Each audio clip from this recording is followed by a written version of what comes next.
In December 1919, Charles Ponzi opens a letter from Spain containing something that will change his life forever and destroy the financial security of 17,000 Americans.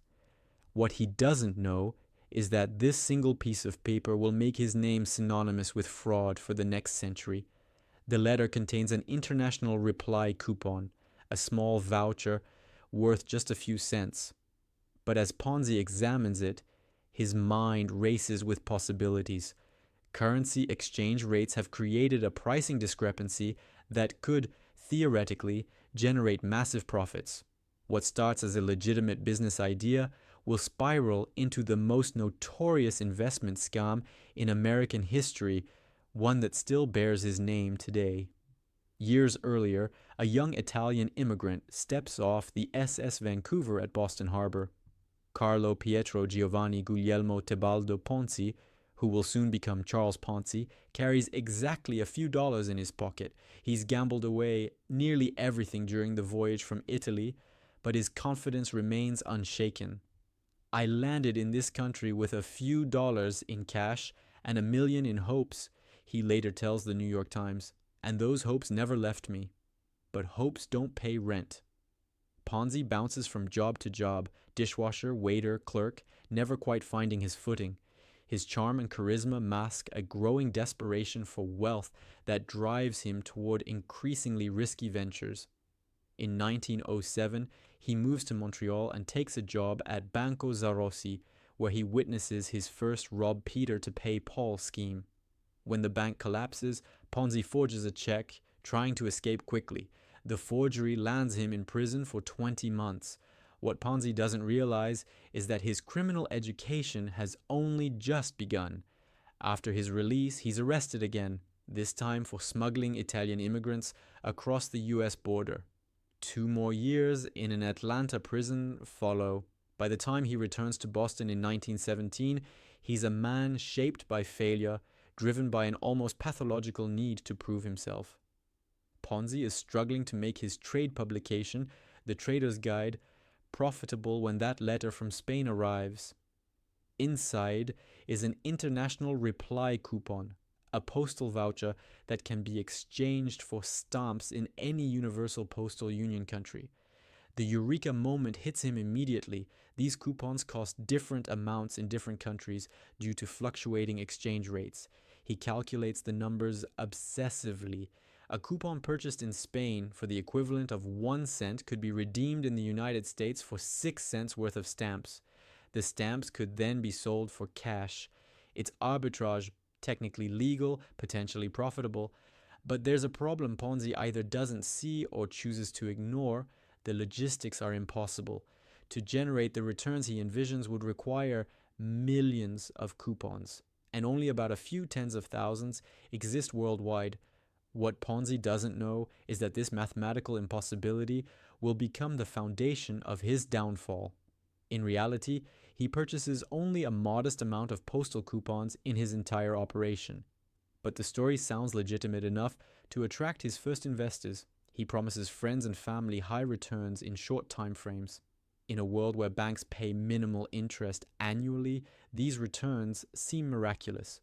In early 1920, Ponzi collects his first significant amount from friends and associates. When he pays them back with the promised returns, using money from newer investors, word spreads like wildfire through Boston's Italian-American community. They see him as a hero, living proof that immigrants can make it in America. As the months progress, the intake multiplies.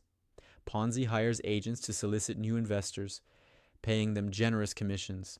The early investors don't withdraw their profits. They reinvest them, believing the golden goose will keep laying eggs forever. Over $420,000 flows into Ponzi's Securities Exchange Company. People begin mortgaging their homes, investing their life savings. The immigrant who arrived with $2.50 now lives like royalty, purchasing a mansion in Lexington and riding to work in a chauffeur-driven locomobile. But the mathematics are relentless. Every dollar he pays out requires him to bring in even more new money. The pyramid must grow exponentially or collapse entirely. This becomes the most extraordinary day in Ponzi's life. The Boston Post publishes its first article about the mysterious financier promising impossible returns. Rather than exposing him, the publicity creates a feeding frenzy. By the end of the day, Ponzi is taking in $250,000 in a single day. The scene outside 27 School Street defies belief. Lines of investors stretch from Ponzi's office all the way to City Hall, through City Hall Avenue and up the stairs. Police hire special details just to manage the crowds. Inside the office, employees use wicker baskets to collect the cash, pouring in faster than they can count it. At the peak of the frenzy, Ponzi processes over 1,000 new investors daily. He's become a celebrity, greeted by cheering crowds wherever he goes. The press hails him as a financial genius. What none of them realize is that behind the scenes, no legitimate investments are being made at all. Meanwhile, across town, Boston Post editor Richard Grozier grows suspicious. He assigns reporters P.A. Santosuoso and Herbert L. Baldwin to investigate. They turn to Clarence Barron, founder of Barron's Weekly and one of the most respected financial analysts in America. Barron's analysis is devastating. He calculates that to cover all of Ponzi's investments, about 160 million postal reply coupons would need to be in circulation, but only 27,000 exist worldwide. He checks with the U.S. Post Office. No unusual activity in coupon sales or redemptions. The math doesn't work. The business is impossible. What Ponzi doesn't know is that his empire is about to crumble. The Boston Post publishes Barron's findings under the headline, "Declares Ponzi is now hopelessly insolvent." The effect is immediate and catastrophic. Investors who had been fighting to get in now fight to get out. Ponzi tries to maintain confidence, offering immediate refunds to anyone who waives their interest. For a few days, it works. Those who ask for their money back receive it in full, calming the panic. But the Post doesn't stop digging. The newspaper publishes the story that seals Ponzi's fate. Their Montreal correspondent confirms that Charles Ponzi is the same man who was imprisoned there for forgery a decade earlier. The headline reads, "Canadian Ponzi served jail term." When confronted, Ponzi threatens the newspaper, "You are going to get the presses ripped out of your building."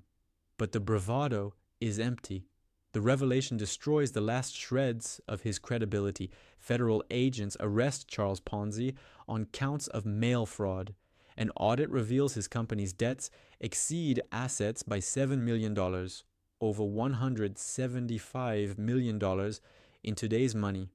17,000 investors have been defrauded. Most will recover only 30 cents on the dollar. The numbers tell only part of the story. Behind the statistics are real people, Italian immigrants who trusted a fellow countryman, working families who saw a chance to escape poverty, elderly couples who invested their life savings. 6 banks with ties to Ponzi fail as panic spreads through Boston's financial district. The Massachusetts State Banking Commission closes Hanover Trust, the bank where Ponzi served as president.